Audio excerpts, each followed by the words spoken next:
The Soviet Union detonated its first nuclear bomb on August 29, 1949, leading to the doctrine of mutually assured destruction, shared by both the USA and the Soviets. The unwritten agreement by the two superpowers deterred nuclear war with an implied threat to blow up the world, if need be, to defend each of their interests. I well remember the Cuban Missile Crisis of October 1962, having been drafted into the military at that time. Mutually assured destruction had significant meaning to the whole world during this period.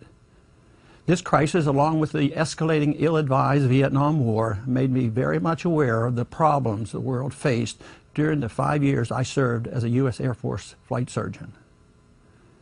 It was with great pleasure and hope that I observed the collapse of the Soviet Union between 1989 and 1991. This breakup verified the early predictions by the free market economists like Ludwig von Mises that communism would self-destruct because of the deeply flawed economic theories embedded in socialism. Our nukes were never needed because ideas are more powerful than the weapons of war. Many Americans at the time were boldly hopeful that we would benefit from a generous peace dividend. Sadly, it turned out to be a wonderful opportunity wasted. There was to be no beating their swords into plowshares, even though history shows that without weapons and war, there's more food and prosperity for the people. Unfortunately, our leaders decided on another course that served the special interests who benefit from constant wars and the arbitrary rearrangements of national borders for control of national resources. Instead of a peace dividend from ending the policy of mutually assured destruction, U.S. leaders opted for a foreign policy of American world domination as its sole superpower. It was all in the spirit of Woodrow Wilson's idealistic goal of making the world safe for democracy by pursuing a war to end all wars. The mantra became that American exceptionalism morally required us to spread our dominance worldwide by force. U.S. world dominance, by whatever means, became our new bipartisan foreign policy. There was to be no peace dividend, though our enemies were virtually non-existent. In many ways, America had been exceptional in an opposite manner from the neocon-driven foreign policy of the last 20 years. If America indeed has something good to offer, the cause of peace, prosperity, and liberty, it must be spread through persuasion and by example, not by intimidation, bribes, and war.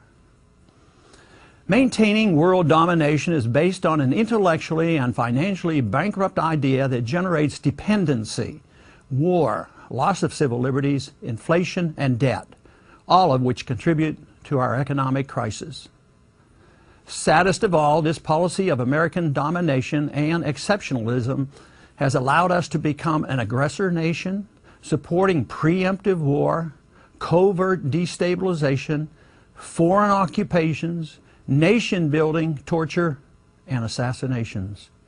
This policy has generated hatred toward Americans and provides the incentive for almost all of the suicides attacks against us and our allies.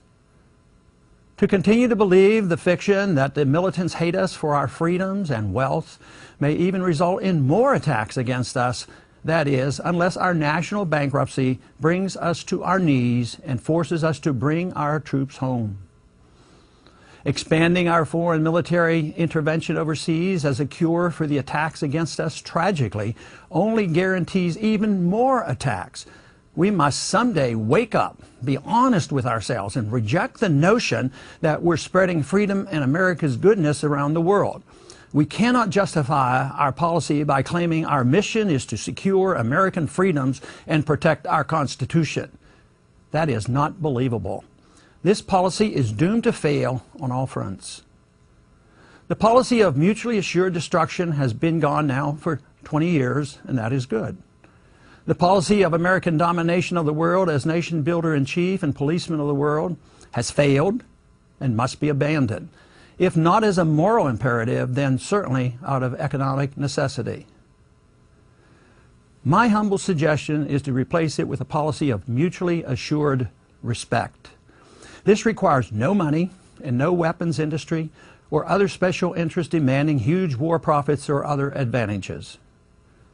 This requires simply tolerance of others' cultures and their social and religious values, and the giving up of all use of force to occupy or control other countries and their national resources. Many who disagree choose to grossly distort the basic principles shared by the world's great religions: the Golden Rule, the Ten Commandments, and the cause of peace.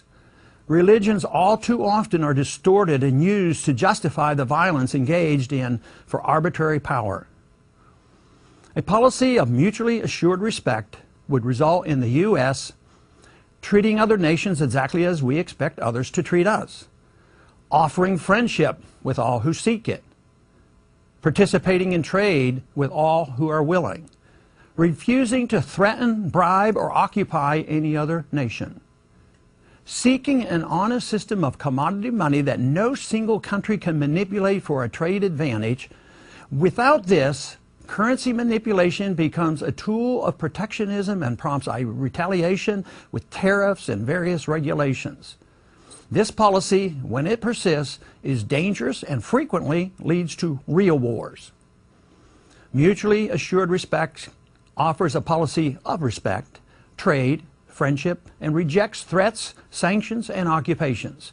This is the only practical way to promote peace, harmony, and economic well-being to the maximum number of people in the world. Mutually assured respect may not be perfect, but far better than mutually assured destruction or unilateral American dominance.